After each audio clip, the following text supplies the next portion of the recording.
Willem Petzer on land ownership would claim the empty land theory, that settlers found the interior of South Africa uninhabited or bought it fairly. He would argue that 80% of the land is unusable without Western technology like windmills, windpumps, and boreholes, and the best land was given to black people.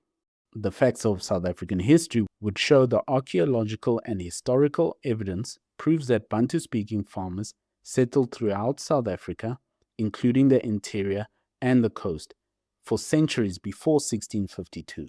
And their kingdoms stretched all over the landscape of South Africa, even though they congregated and maybe there were certain high population areas, the kingdom was far larger than just that population area. And later on, the 1913 Land Act restricted 80% of the population to just about 7 and later expanded to 13% of the land, forcing black people into the migrant labor system, with the homelands being the labor settlement and the township being the labor compound. And then you go into the city centers or the factory zones where the black people would work. The Bantu people did dig wells, and they did use canal systems to irrigate their crops, even in drier places. Willem Petzer would say of the crime against humanity label of apartheid, he would claim that the UN designation of apartheid as a crime against humanity was a Cold War communist Arab plot to delegitimize the West and the Afrikaner. The facts would say apartheid involved forced removals through the Group Areas Act, the suppression of all political dissent through violence, and the denial of basic human dignity and rights, false imprisonment, and many other things. That's a crime against humanity, no matter what human you would be doing that to. If apartheid was perpetrated on the Boers, it would be a crime against humanity, just like the imprisonment of Boers in those concentration camps was. An apartheid revisionist like Willem Petzer would narrate that apartheid was a response to high crime and white poverty in unsegregated slums, intended to protect the high trust culture of Afrikaners from primitive influences.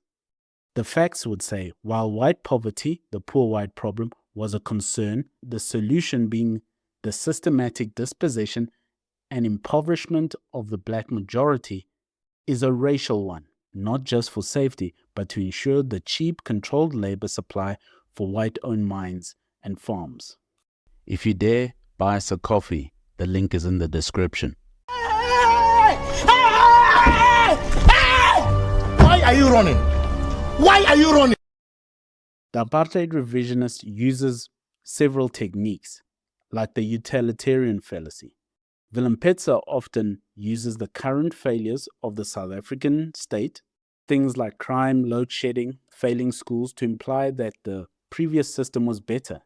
This ignores what apartheid actually was and completely overlooks all methods, practices, and laws of oppression carried out by the apartheid fascist regime. Reducing the apartheid system to service delivery alone is asinine and dishonest. An apartheid revisionist would also use the technique of focus on intent over impact. By quoting Verwoerd's private letters or theoretical justifications for separate development, Petzer would prioritize the stated goal of the politicians over the reality of living under those rules, under those decisions, for millions of people who faced forced removals, passed laws, arrests, and state-sponsored violence. The apartheid revisionist falls back a lot on technological determinism, the argument that technology makes ownership, things like having windmills, wind pumps, is a common revisionist technique.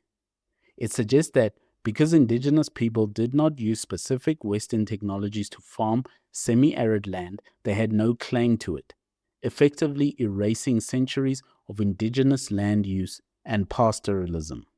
While Petzer does provide detailed primary source citations, often from NP-era government documents, his analysis frequently omits the broader legislative and humanitarian context that define the apartheid era. In other words, what apartheid actually was, not just what one guy wrote one time.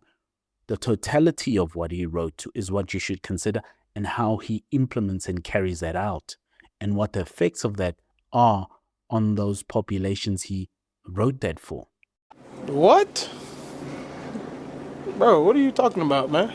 Willem Pitz's content functions as a counter-narrative that seeks to restore Afrikaner pride by reframing systematic oppression as a misunderstood project of ethnic self-determination. Ironically, reverting right back to the sort of lies that the apartheid fascist regime tried to use unsuccessfully for years to try and prop up the fundamentally flawed ideology of apartheid. At its base, apartheid revisionism deeply misses the point and fails to understand how human beings actually function. Again showing how wrong ideology can ruin otherwise sensible men and allow them to make fools of themselves. Sad. Thank you for listening. If you dare, buy us a coffee. The link is in the description. Why are you running? Why are you running?